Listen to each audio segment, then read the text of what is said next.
سمجھ کی گہرائی، تو آخری شب کی روحنائی، تو آخری شب کی روحنائی، تو جنبش لب کی شہنائی، اور درود و سلام کے سوغات محسن انسانیت صلی اللہ علیہ وسلم پر، جس نے انسانوں کو زمین پر بسنے کا قرینہ سکھایا۔ جب ان کا ذکر ہو، جب ان کا ذکر ہو، دنیا سراپا گوش ہو جائے۔ جب ان کا نام آئے، مرحباً صلی علی کہیے۔ محترم حضرات، انسان کی تخلیق کا مقصد اللہ تعالیٰ کی معرفت، اس کے رنگین میں رنگین ہونا اور صفات الہیہ کا مظہر بننا ہے۔ اس مقصد کی تشکیل کے لیے اللہ تعالیٰ نے انبیاء کرام علیہم السلام کا سلسلہ جاری فرمایا، اور تقاضائے زمانہ اور لوازم بشریت کے تابع شریعت نازل فرمائی۔ اخیر میں ایک اتم اور اکمل اعلیٰ و ارفع ہستی حضرت محمد صلی اللہ علیہ وسلم کی صورت میں مبعوث فرمایا، اور آپ کے اوپر اسرار و رموز سے بھرپور کتاب قرآن مجید کی شکل میں نازل فرمائی، جو امت محمدیہ اس لحاظ سے بہت ہی خوش قسمت ہے کہ اس کو وہ شریعت ملی ہے جو مکمل ثابت حیات ہے۔ اسی لیے اللہ تعالیٰ نے اس کی لفظی و معنوی حفاظت کا وعدہ فرمایا، اِنَّا نَحْنُ نَزَّلْنَا الذِّكْرَ وَإِنَّا لَهُ لَحَافِظُونَ۔ محترم حضرات، دیگر کتب کے معاملے میں قرآن کریم کی بہت بڑی فضیلت ہے۔ ہر زمانے میں لاکھوں افراد نے اسے حفظ کرنے کی سعادت پائی ہے اور پا رہے ہیں، بلکہ بہت بڑی خصوصیت یہ ہے کہ منوال قرآن کریم حفاظ کے سینوں میں محفوظ ہے۔ قرآن کریم کے حفظ کرنے والوں کو مشک کی طرح خوشبودار بتایا گیا ہے، انہیں اعلیٰ درجے کا انسان بتایا گیا ہے۔ الحمدللہ ثم الحمدللہ، آج ہمارے گلشن نبوی مدرسہ تعلیم القرآن مکھنٹی کو بھی یہ سعادت عظمیٰ حاصل ہو رہی ہے کہ آج ہم ایسی بھی روحانی مجلس میں شریک ہیں جس میں ہمارے طلبہ حفظ قرآن کی سعادت حاصل کرنے جا رہے ہیں۔ جس شخص کا معمول ہے قرآن سے سینہ، جس شخص کا معمول ہے قرآن سے سینہ، اس کے ہی دامن میں ہے رحمت کا خزینہ۔ جس شخص نے قرآن کو سینے میں بسایا، جس شخص نے قرآن کو سینے میں بسایا، فردوس و معلیٰ میں مکہ اپنا بنایا۔ جس شخص کی اولاد ہوئی حافظ قرآن، جس شخص کی اولاد ہوئی حافظ قرآن، محشر میں ملے گا ایک تاج روشہ۔ 10 صاحب جہنم کی سفارش میں کرے گا، 10 صاحب جہنم کی سفارش میں کرے گا، فردوس میں لے کر اپنے ساتھ چلے گا۔ حالات کے نہروں میں نہ ڈوبے گئے سفینہ، حالات کے نہروں میں نہ ڈوبے گئے سفینہ، ہے اگر پاس آیات قرآن کا سفینہ۔ محترم حضرات، یہ قدیم روایت ہے کہ جب بھی کسی مجلس کا انعقاد عمل میں آتا ہے تو اس کی قیادت و سیادت،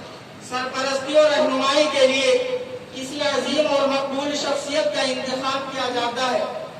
تاکہ ان کی قیادت و سیادت، سرپرستی اور رہنمائی میں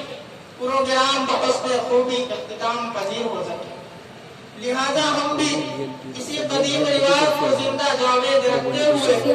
آج کے اس پروگرام کی کرسی صدارت کے لیے مفکر ملت جناب حضرت مولانا بشیر احمد صاحب قاسمی گونڈوی دامت برکاتہم العالیہ، بانی و محترم مدرسہ صدیقیہ بیت العلوم کا نام نامی اس میں گرامی پیش کرنے کی سعادت حاصل کر رہا ہوں، اور اپنی طرف سے جمیع حاضرین کی طرف سے تائید بھی کرتا ہوں۔ مکرمی سامعین، آئیے اب باضابطہ ہم اپنے پروگرام کو شروع کرتے ہیں، اور آپ کو مشاہدات و تجربات کی روشنی کے بعد اچھی طرح معلوم ہے کہ ہر مذہب کے ماننے والے اپنی مجلس کے آغاز میں اس بات کی پوری کوشش اور رعایت کرتے ہیں کہ اس کا افتتاح کسی مذہبی چیز سے کرائی جائے جو لائق عظمت، قابل احترام، باعث برکت، اور ظاہر امت محمدیہ صلی اللہ علیہ وسلم کے نزدیک قرآن مقدس سے زیادہ دنیا کی کوئی شے عظمت اور بابرکت نہیں، اس لیے کہ قرآن کریم وہ کتاب ہے جس کی حفاظت کا وعدہ رب کائنات نے لیا ہے، اِنَّا نَحْنُ نَزَّلْنَا الذِّكْرَ وَإِنَّا لَهُ لَحَافِظُونَ۔ رسول کہ ہم نے قرآن پاک کو اتارا ہے، اس کی حفاظت کی گارنٹی اور ذمہ داری ہم بھی ہے۔ میرے بھائیوں، قرآن کریم سے پہلے اللہ رب العزت نے مختلف انبیاء علیہ السلام پر مختلف کتابیں، مختلف صحیفے نازل فرمائے ہیں، لیکن ان میں سے کسی کتاب کی یا کسی صحیفے کی حفاظت کی گارنٹی اور ذمہ داری اللہ رب العزت نے نہیں لی ہے کہ یہ قیامت تک باقی رہنے والی ہے۔ اس کی سب سے بڑی وجہ یہ ہے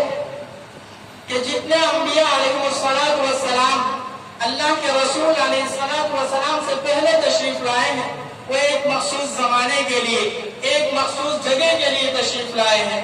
لیکن جب اللہ کے رسول علیہ السلام اس دنیا کے اندر تشریف لائے تو اللہ رب العزت نے فرما دیا وَمَا أَرْسَلْنَاكَ إِلَّا كَافَّةً لِلنَّاسِ بَشِيرًا وَنَذِيرًا، کہ ہم نے آپ کو ساری انسانیت کے لیے بشیر و نذیر بنا کر بھیجا ہے۔ لہذا ایسے وقت میں میرے بھائیوں، اللہ رب العزت نے اس بات کی ضمانت دی کہ اس کی حفاظت ہم کریں، اور ضمانت ایسے وقت میں دی جا رہی ہے جب پریس کا زمانہ نہیں تھا،